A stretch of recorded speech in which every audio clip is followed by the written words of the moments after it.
talk about how can you fix this problem on your funny prank sounds app. So all you have to do, so you just click here on sound settings here. So when you click here on settings, it's going to take you to this list here. It's going to show for you like this.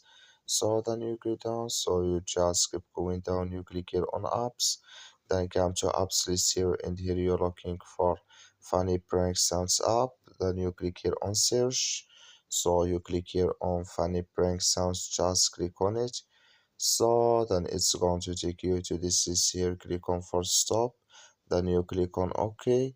So then you go down, just click here on storage, come to storage list here, just click on clear cache. Then all you have to do, so you just restart your phone and start it again, then it's going to work with you. So that's all you have to do. Thank you for watching. Don't forget to support us by like and subscribe.